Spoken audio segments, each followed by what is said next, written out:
আপনি জানেন কি, যদি কোনো ট্রেনের দুর্ঘটনা ঘটে তাহলে লোকো পাইলটকে আবার ট্রেন চালানোর অনুমতি দেওয়া হয় কিনা, নাকি তাকে চাকরি থেকে বরখাস্ত করে দেওয়া হয়? আর ট্রেন যখন একজন লোকো পাইলট নিয়ন্ত্রণ করতে পারে তখন একই সঙ্গে দুটি ড্রাইভার কেন রাখা হয়? চলুন জেনে নিই। আপনাকে জানিয়ে রাখি, লোকো পাইলট যে গতিতে ট্রেন চালান তা আগে থেকেই নির্ধারিত থাকে এবং ট্রেন কোন ট্র্যাকে চলবে সেটাও লোকো পাইলটের নিয়ন্ত্রণে থাকে না। লোকো পাইলটের মূল কাজ হলো ট্রেন চলাকালীন সমস্ত কিছুর উপর নজর রাখা। এই কারণে যদি কোনো দুর্ঘটনা ঘটে তবে তদন্ত করে দেখা হয় ঘটনার কারণ কি। যদি লোকো পাইলট সিগন্যাল না দেখতে পান এবং তার ভুলের জন্য ঘটনা ঘটে তাহলে তাকে চিরতরে চাকরি থেকে বরখাস্ত করা হয়। একই সঙ্গে ট্রেনে দুটি ড্রাইভার রাখা হয়। এই কারণে যদি একজন লোকো পাইলট হঠাৎ ঘুমিয়ে পড়েন বা অসুস্থ হয়ে পড়েন তাহলে অপর পাইলট সঙ্গে সঙ্গে ট্রেনের নিয়ন্ত্রণ নিয়ে নিতে পারেন। আপনি জানেন কি, একটি বিমানেও সবসময় নারী এয়ার হোস্টেস এবং কেবিন ক্রু রাখা হয় কেন? আর এই কাজের জন্য ছেলেদের সমানভাবে নিয়োগ কেন দেওয়া হয় না? এর পেছনের কারণ কি চলুন জেনে নিই। আপনার তথ্যের জন্য জানিয়ে রাখি, 1 লিটার জ্বালানিতে বিমান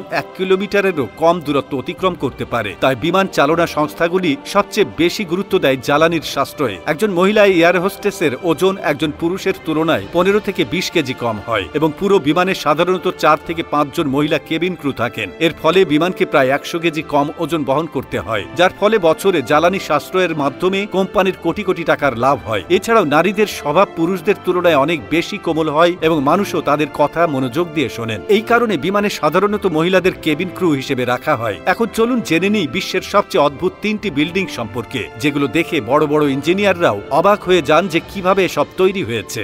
1. Shoe house. এই বাড়িটি দেখতে একটি বিশাল জুতোর মতো হলেও এর ভেতরে একটি সম্পূর্ণ আবাসন ব্যবস্থা রয়েছে। এটি কাপড়ের নয়, সম্পূর্ণ কংক্রিট দিয়ে তৈরি। 2. Dancing house. এই বিল্ডিংটি প্রথম দেখায় মনে হয় যেন এটি নাচছে। এটি নেদারল্যান্ডসে অবস্থিত এবং ড্যান্সিং হাউস নামেই পরিচিত। এটি ইচ্ছাকৃতভাবে এমনভাবে ডিজাইন করা হয়েছে যাতে মানুষ আকৃষ্ট হয়। 3. উল্টো চার্চ। এই বিল্ডিংটি সম্পূর্ণ উল্টোভাবে তৈরি করা হয়েছে, যার একটি ছোট্ট নৌকোই মাটির সঙ্গে যুক্ত। এটি কানাডায় অবস্থিত। আপনি জানেন কি, ডিমের আকারের একটি ভবন আছে যেটিকে বলা হয় বিশ্বের একমাত্র ভবিষ্যতের বিল্ডিং। এই বিল্ডিংটি এমনভাবে তৈরি হয়েছে যেটি খুলে যায়। 7 তলা এই বিল্ডিংটি দুবাইয়ে অবস্থিত এবং কোনো পিলার ছাড়াই দাঁড়িয়ে আছে। এই বিল্ডিং এর নাম মিউজিয়াম অব দ্য ফিউচার। এটি মানুষের চোখের মতো দেখতে। যেখানে সাধারণ বিল্ডিং সিমেন্ট এবং কাঁচ দিয়ে তৈরি হয়, এই বিল্ডিং সম্পূর্ণভাবে স্টিল দিয়ে বানানো হয়েছে এবং এর নির্মাণে 6 বছর সময় লেগেছে।